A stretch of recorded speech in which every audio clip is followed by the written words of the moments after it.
Today on Starting Over with Shannon, we welcome Dr Mary Quinlivan, otherwise known as Mia. Mia has worked as a general practitioner for over 30 years, the last 9 of which have been purely in psychotherapy and mindfulness. She has recently decided to step away from medical registration completely to dive more deeply into spiritual psychotherapy. Based in Perth, Western Australia, but welcoming clients from all over the world, Mia gently guides people on their journey of self-discovery and healing with such a deep compassion, wisdom, and kindness.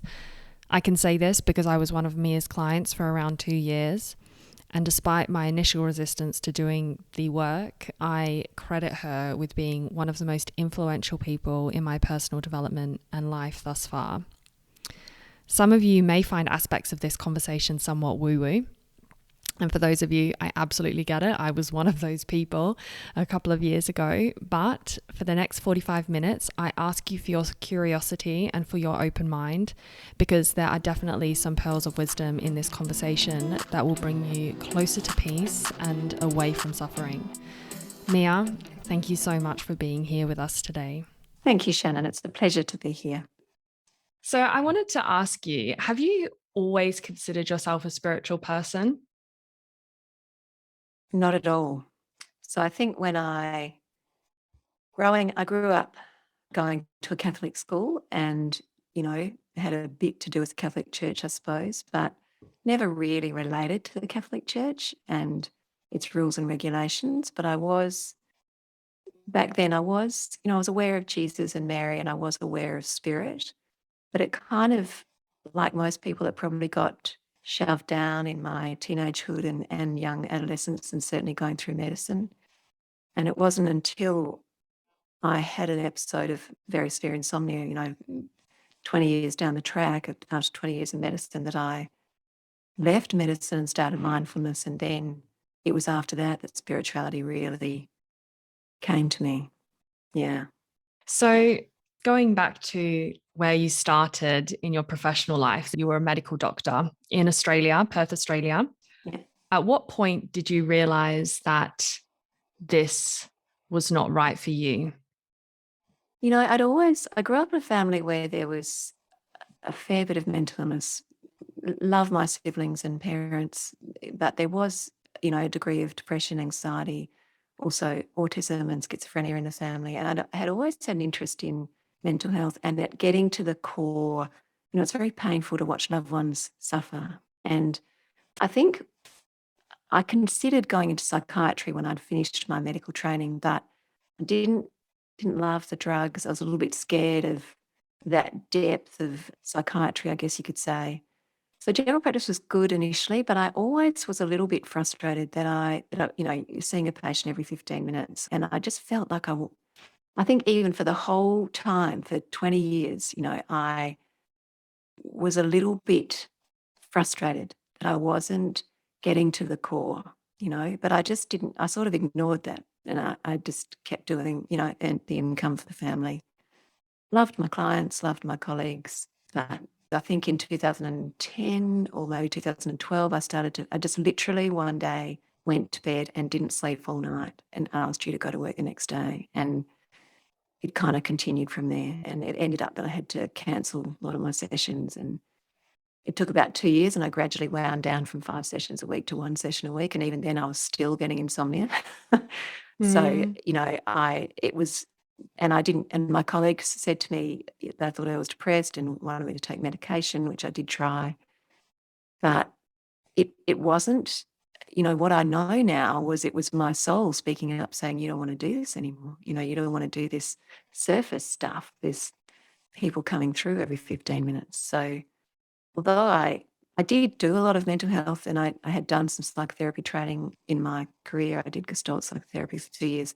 So I did a lot of mental health, or did a lot of really connecting to people's inner being, you could say, but it wasn't enough for me. I felt like most of the time it was too surface.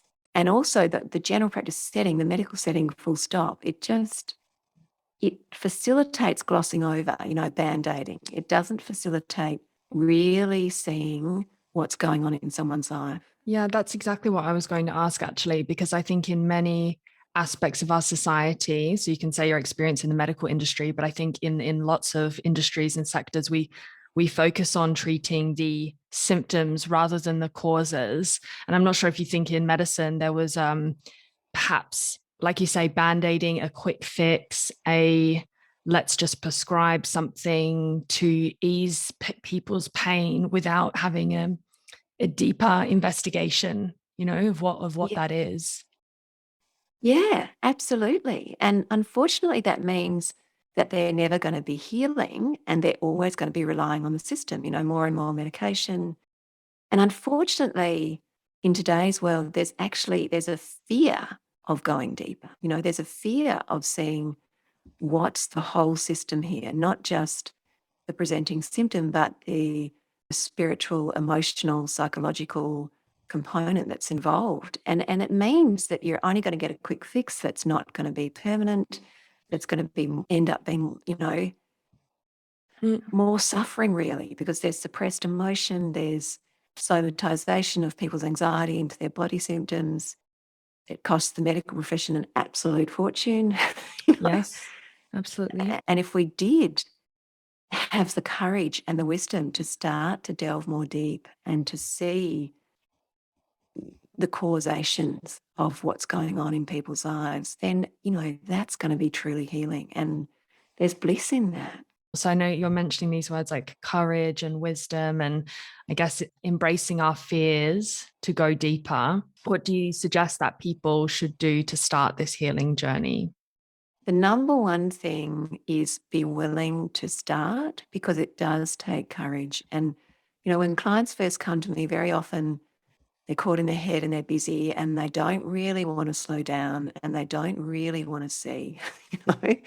And it takes a little bit of really gentle, compassionate encouragement. And in fact, often just letting someone be where they're at for a while before they're willing to start to even recognize that they have low self-worth, that they, I remember, I've seen clients for years before they're willing to trust me enough to tell me serious past trauma, or even before they're willing to acknowledge that they do have fear, that they have fear of being judged externally, that they have an internal sense of not enoughness. So what it does involve a lot of self-reflection, a lot of honestly and extremely compassionately facing yourself, really seeing your true emotion. And there's a lot of fear out there, and most of the world is controlled by fear and doesn't even know it. So it's a willingness to slow down and start to see that. It does also involve time doing the physiological stuff that will slow the brain down. So meditation, breathing exercises, time in nature, more time silent, things that will slow the brain from that continuous, very busy activity to enough slow down that you then start to access your inner being.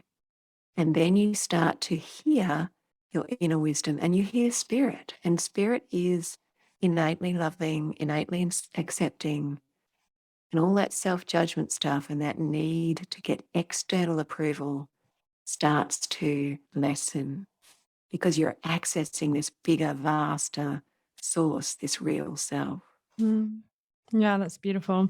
And it is so hard to do. I know I've been a victim of this myself, not wanting to slow down, staying in perpetual busyness. And in many respects, our society glorifies that. We have signs or posters saying the hustle, the grind, it's all about do. How productive are you? And that's a measure of your worth. So that in many ways strengthens this reluctance to go within, to go deeper into ourselves. Yeah, absolutely.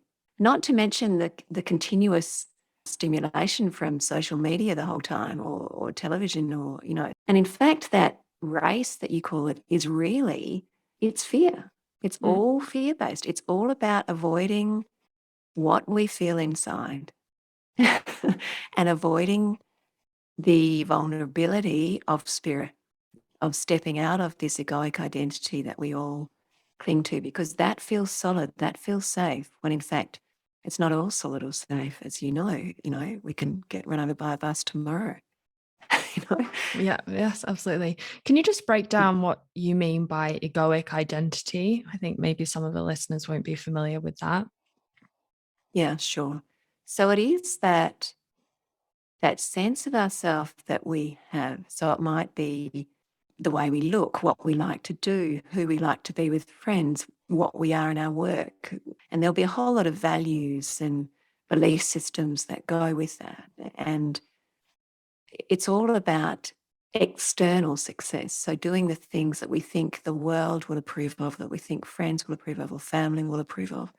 And as you say, we have these external measurements within ourselves as well, within our own mind, of what's success and what's not success. And none of it's really real, or important, because you're chasing being something that may not be what is wholesome for you at all. It doesn't mean that we can't do some of the things that all of us like to do, like earn an income, have a job that we value, have friendships we value, even save for our super. All of those things can be okay and normal. It's more that we are fixed on them, and we have to be this thing that's achieving these, ticking off these items, or else we're not successful. And along with that, the fear, the vulnerability, the sadness, the things that people don't want to show, the fact that they're scared to go to a party, or the fact that they're struggling in their work, or that they're feeling overwhelmed trying to please everybody, or, they are real and need to be addressed and dealt with great compassion, because those symptoms are only there because we're not in alignment with what our spirit or our heart. We're so busy chasing the external dream that we're not aligning with what our spirit is trying to tell us. I think going back to this idea of our egoic mind and who we are really, this inner being, many people have different ways of calling this, right? Some would say spirit, some would say God, some would say, I don't know what other terms you've come across. But the impression that I have had, and something that I've recently been trying to challenge, is that I am the person that the census data says. My name is Shannon Jenkins. I am 28 years old. I am Australian and British, and all of these things that we are told, an identity that we are told we are, that society supports. But I think it is so fragile, because when something is removed from us, and we don't have that strong anchor, that inner strength and place of centeredness, groundedness, connectedness, you can feel like you're flailing. So let's say, and many of the time we would know these things even intellectually, like let's say I get married and I decide to change my name. Does that make me any less me by the fact that my name has changed?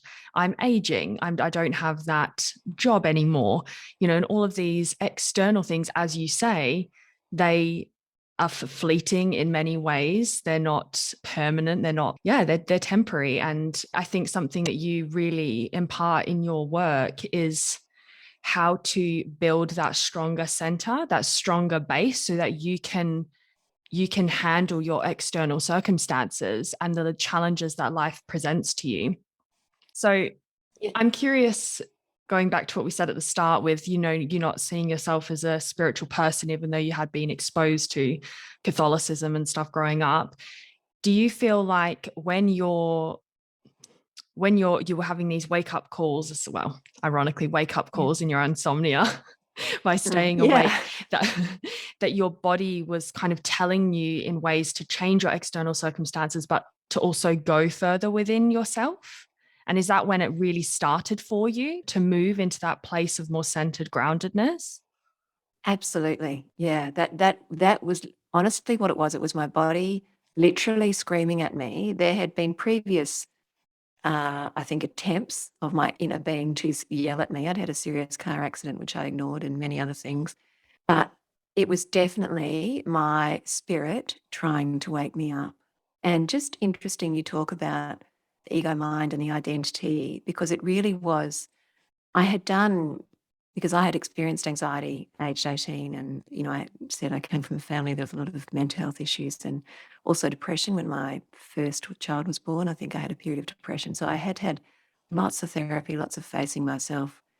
So when I first left medicine, and my mother-in-law actually gave me Eckhart Tolle's book, The Power of Now, and I read it, and I thought, God, there's a lot of wisdom in that, but he's an absolute Fruit Loop, isn't he? I was really caught in my medical scientific. I had the exact same reaction. Somebody bought that for me. And in many ways, it's my current partner actually who bought that for me prior to having any of this spiritual awakening stuff. And I was like, what is this la-di-da woo-woo rubbish? Like, it did not make any sense to me. And I was like, okay, I'm going to try and read it again 2 years later, now that I've had more of openness and I guess an experience of going further within, and it's still a bit out there for me, but it's definitely making a lot more sense, and I can see the underlying wisdom in the words that I absolutely couldn't before. So for me, I picked it up again 3 months later, and it was like, oh my God, this is it. And because I'd been having a lot of insights, I've been doing a lot of meditation, I'd been waking up in the middle of the night with just insights as to how I might deal with a client. And from then on, and then a few years later, I met Isira, who's deeply enlightened and lives as love, and she facilitated my awakening. And I've got to say, the letting go of ego phase, the letting go of identity is, it's pretty frightening for the ego, but at every moment you're entering more and more love. And I remember in those final months before I started to access what I call emptiness and divine love, really, I felt like I was in this tunnel that was an abyss, on the walls of an abyss, and I was clinging on, and there was all this resistance coming up in me, and I just did not want to let go. But then when you do let go, it's love, and it takes a while for the ego to. I'm still letting go of layers of ego, and still, it's much easier for me now to rest in what Isira calls empty fullness. It's like an awareness that none of this is really real, and the source of everything is love. It's beyond words beautiful, but it takes a long time before you can rest in that, in real comfort. But every little bit of the way, Shannon, and the ability to be vulnerable as I've witnessed you being, that's all it is. It's just a continuous journey of letting go of layers, little bit by little bit, opening up to your heart, being vulnerable. And what you eventually discover is this egoic identity doesn't actually exist, and that what we are is divine love. And we are that permanently. It doesn't die. It is permanent, permanently safe, permanently whole, divine, loving essence. I know it feels, but that's what we are. No, like I said, I had a strong resistance to that idea when I started this journey personally. And I guess I now recognize that as being the ego. And I was always intellectualizing my way around problems and things. And if I didn't have an intellectual response to a question, or at least one that I had perceived as being good enough explanatory value, I dismissed it.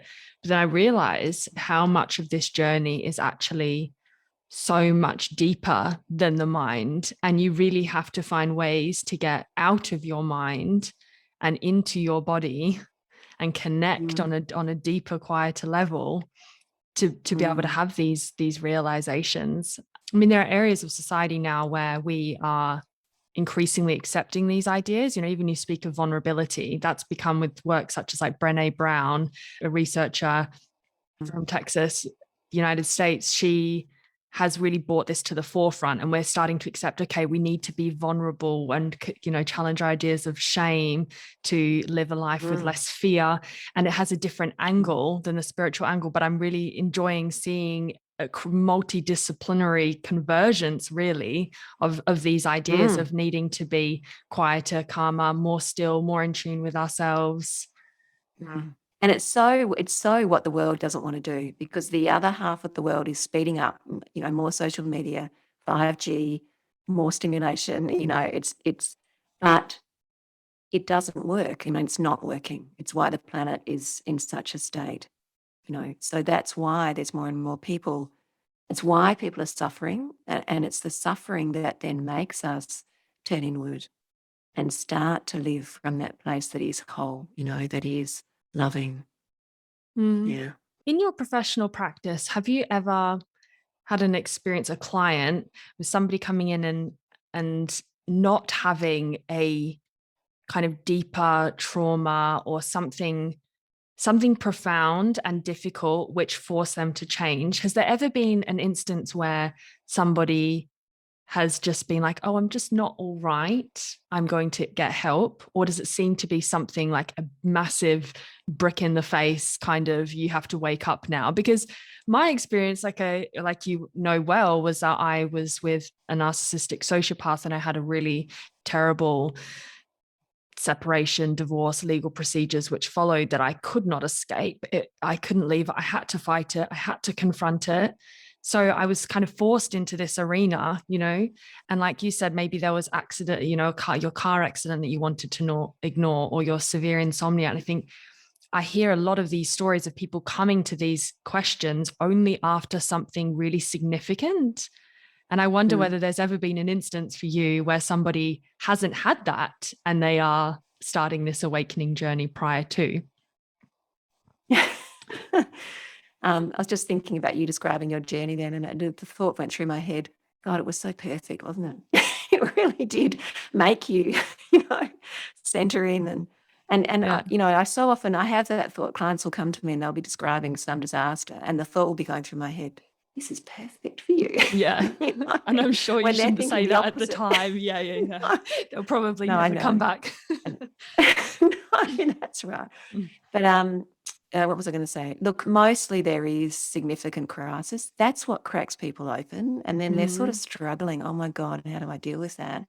And that's when they're open. And, oddly, people will come and see me maybe, I don't know, anywhere from, 2 to 6 times, or sometimes consistently for a few years, when there's a real cracking open. And then sometimes I haven't seen someone for a while and I might see them on the street, and you can see that they're busy pulling the covers back on, and, kind of they've come a certain way. And that's what people do, is they come a certain way and then it gets a little bit too scary and they want to close up for a while. And then something else has to happen down the track that then reawakens, the need for them to go deeper. And that's often, in fact, it's a very natural phenomenon that we open, learn so much, then want to close again. And it does occasionally happen that I see someone who comes in who's just not satisfied, and for them, I guess it's more that they've got this spirit that does want to awaken, and they're just not feeling fulfilled. And it's beautiful when you see that, but they do exist. Was that your own experience yourself, in that you had something which cracked you open and then you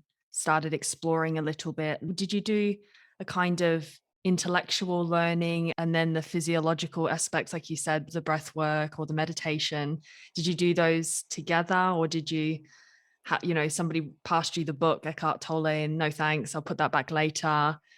Was your journey a little bit like that yourself? So I had, when I finished medicine or left the general practice setting to do psychotherapy, I had had enough of intellect. I'd had enough of reading medical journals. I'd had enough of studying. I was just not interested anymore.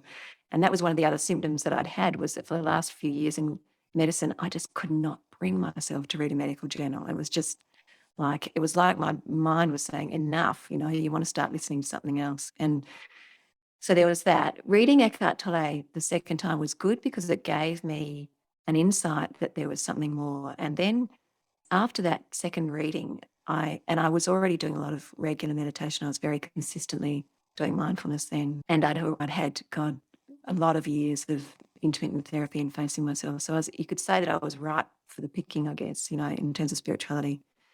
And I was on the internet every night looking at people like Eckhart, and that's when I met Isira.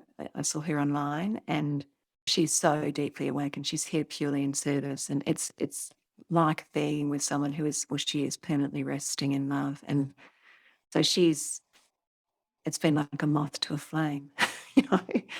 But you asked, Can do you you tell find me a yourself little opening bit? up? Can you tell me a Yeah, little go bit on. more about this Isira? Because she seems like Yeah, somebody really influential in your life and seems like yeah, a really key part of your own growing and awakening. So can you tell me a yeah, bit about how you met her and your journey through that? I know you went to Uluru.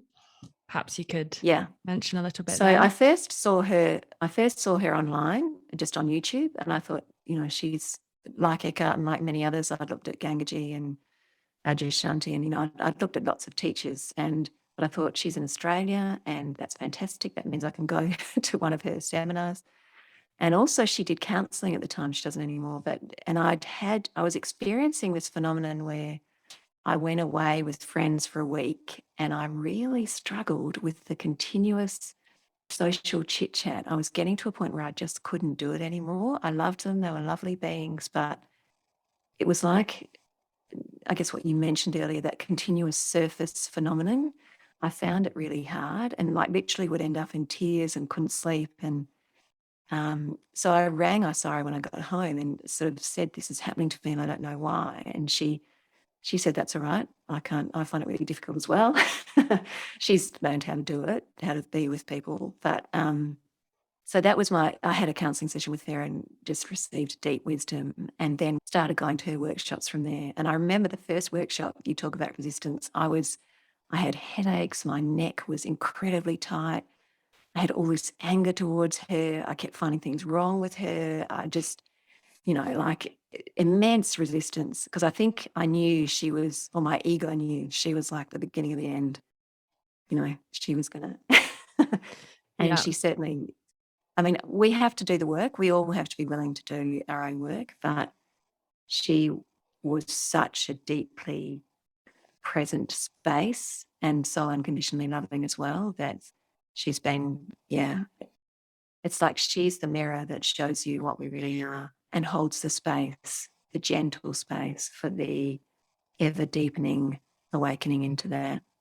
Yeah. And often I would have an opening, a deep opening, and then the next minute I would be finding all sorts of stuff wrong with her and angry with her, and, you know, and she just sat there through all of that, you know, and yeah, so she put up with my ego.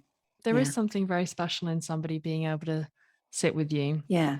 to be still, to Yeah. listen, to not judge. Yeah. Yeah. It's a challenge. So what would you say is one of the key benefits of stepping out of our comfort zone? So you said this is you had a lot of resistance here, many people of which would interpret that resistance as being a reason to stop, not a Mm. reason to continue. But what do you say Yeah. in your experience, or your own or your clients, the benefit of going through that, moving through it, embracing the fear, embracing the vulnerability and the self-doubt? Why would somebody Yeah. want to do this? Because it's going to lead you to enlightenment, and it's going to lead you to ultimate joy and no suffering. Yeah, no suffering. But, you know, the issue is that most of us don't see our resistance initially. I think I had a lot of resistance in my early years, but I didn't know that that's what it was. But as you get deeper, you recognize, this is just, as you start on the journey, you start to realize, this is why I'm pulling away, and it's because I'm scared, or because my ego doesn't want to go to this place of non-identity or letting go.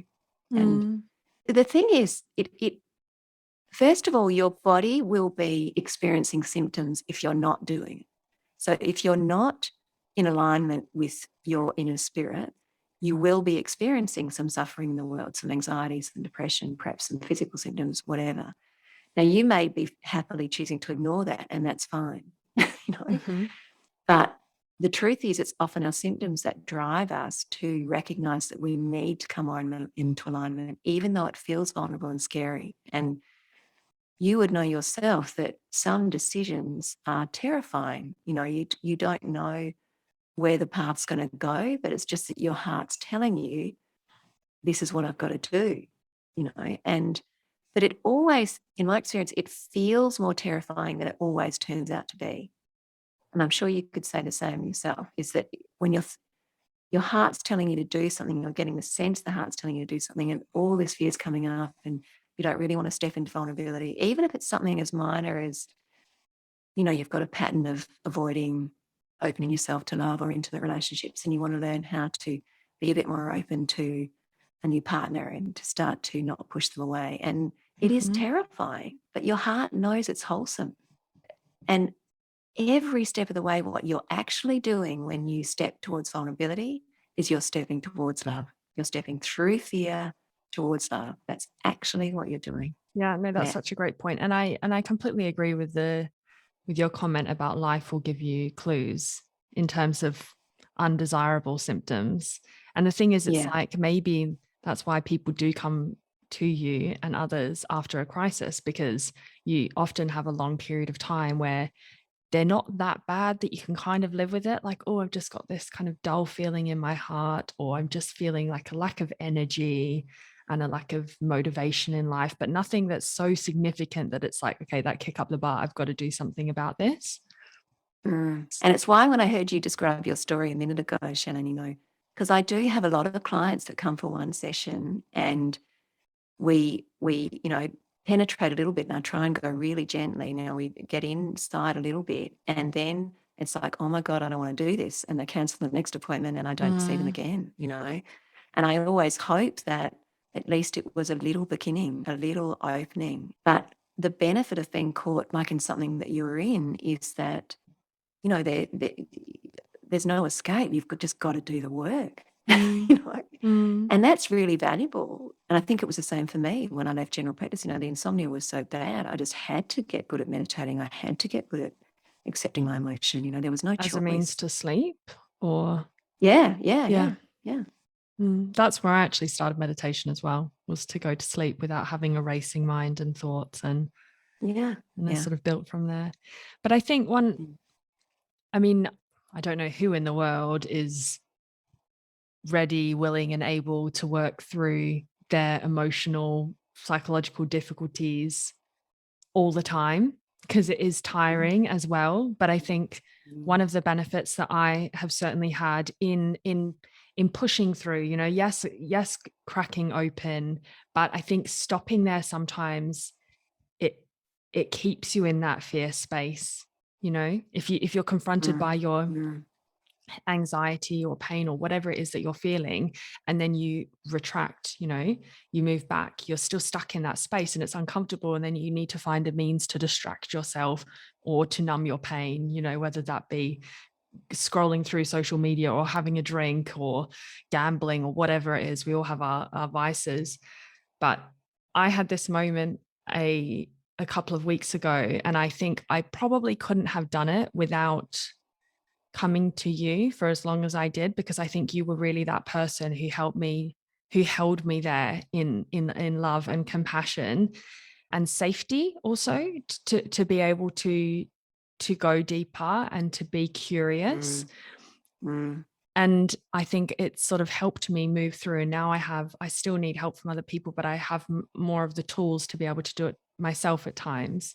So like I had this moment where something came up for me, and I knew it was there. I was like, oh, but it felt like a part of the puzzle. And there was something beautiful. And so I sat in my bathroom. I posted on this on my Instagram. I was in the bathroom, no lights on, I had a candle, and I just cried and cried and cried. And I just felt all of this stuff come up. But afterwards, I felt so much lighter. Like I felt like I put a piece of the puzzle there that I wasn't sure about before. I didn't need to completely heal it, but I knew why it was there. I understood. I had an indication of why I was behaving in a certain way, and I think it was really feeling that process and that journey and moving through it to then feeling less fearful, more loving, more centered, less blocked. I don't know if people feel like a tightness or a tenseness in their body, but I felt like I could let that go by letting go of the other things too. So I think that's one of the things that I would say is a benefit in moving through these things and embracing your fears, because you can also ultimately live with less fear and more love, as you say. Yeah. Shannon, that's such a beautiful story. And I want to remark on two things. One is, first of all, it is okay to go gently. We don't have to relentlessly keep diving in, because in fact, if we force ourselves all the time. It's not about force, it's about surrender, and surrender is gentle. And so, when too much resistance comes up for me, I have to treat that resistance with real love. The fear always needs to be treated with real love. And just hearing your story, we all have a wounded child, a child that's been hurt, that hasn't been held in love. And often the fear that comes up on this journey is, am I going to be hurt again? And that wounded child needs to be held with great compassion, and her hand needs to be held lovingly. And that's what you described in that bathroom, a moment of where perhaps the degree of vulnerability you're meeting in this moment has meant that hurt from the past, the scared child, comes up a little, and she wants to be her hand held lovingly, to let it. It's so beautiful. And because that's what we all need to do. And even years down, I still have moments where fear comes up or sadness comes up, and I'm just plain scared. And I just have to hold myself or be on the earth, and I ask lots of people to be with me in spirit, So, and just be in it, with love and tenderness. Yeah. Did you find that this journey for you has transformed some of the personal relationships you've had in your life, whether that be with your partner, your children, your family? Yeah. It's transformed all of them. I can see members of my family, members of my close family, all, and even friends. And I haven't always got it right. I've completely made mistakes. Sometimes I've taken my own resistance out on people, my own fear out on people. I've messed up at times and haven't been a perfect parent either. But on the whole, I am becoming more loving, and I am learning more compassionate ways to be with people. And I am also learning the best thing is to accept them exactly as they are. And, I don't always get that right as well. But if there's one thing that can shift another human, it's letting them be exactly as they are. It's not that we can't, if we're with someone toxic, of course, or we need to set boundaries, of course, we need to do that, or we might need to leave a relationship or whatever. But, once you've left that relationship, or, you can hold that person, that ex-partner, with love, with great compassion. They're just lost in fear, or our children, to let them be as they are. I mean, still make them, pick up their clothes and empty their dishwasher and treat us with respect and all that stuff. But the underlying essence is acceptance. I'm going to love you as you are. If you have fear, even if you're acting out of that, I'm going to really work on loving you as you are. And when I do that, my kids respond to me. When I'm judging them because they've drunk too much on the weekend, they're normal young men, caught in fear. And if I'm in judgment of that or in fear of that and it's coming out, they won't want to be with me. And that's not healing them. That's not letting them know that I still love this being that's scared and wants approval and wants to drink every now and then because that's what young people do and it's acceptable. And, it's, this journey, I think you know that very well. It's healing your relationships. Yes. Yeah. Yeah, it is. And, one thing I've learned, you said about the importance of compassion. I realize that I've been somebody who lacks a lot of self-compassion. That's one of my weaknesses or struggles as such. But when I become more self-compassionate, I'm also more compassionate with other people. Yeah. When I judge myself less, I therefore then judge other people less. That's it, Shannon. Yeah. Beautiful. Yeah. And that's why we have other people, One thing that Isaiah says is we don't get to grow in isolation. So, my sons, when I am too reactive with them, or if I'm coming from fear, if I'm coming from slight disapproval and they therefore react back at me, or, and I'm showing myself in that, it's that exchange where if I didn't have sons that messed it up at times, like all humans, of course, I wouldn't be showing myself. It's my vulnerability and my fear and my, what you just said, lack of compassion. That means I can't accept them as this being that's, making mistakes or, Mm. yeah, so it is that other people, without that, if we're just sitting in a cave, well, not that any of us would really want to do that, but, we wouldn't be showing ourselves so clearly. And I'm sure you would know it's when you're grumpy with your loved ones or your son or, that's showing you yourself. It's showing you, when you're not being compassionate with yourself, as you just said. Absolutely. Yeah. I noticed that, especially with my son, who's nearly 4. Yeah. He is great when I am. And it's like he's a little mirror for myself to see where I'm at, because when I'm in a good place, I'm grounded, I'm centered, I'm happy, it makes the world of difference. Yeah. Yeah. Yeah. And isn't that perfect? Because it's like, that's what we need. We all need these mirrors, and that's what relationships are. Yeah, absolutely. Mirrors held up to us. Yes. Yeah. Yes.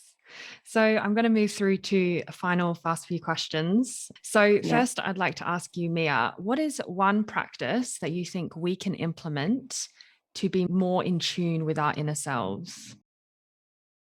The thing is that you have to be there for your inner self. So now I know that's not one thing, but it does. You have to be willing to be there for your inner self, which means the breathing, the meditation, the time in nature, the silence, the self-reflection, the facing emotion compassionately.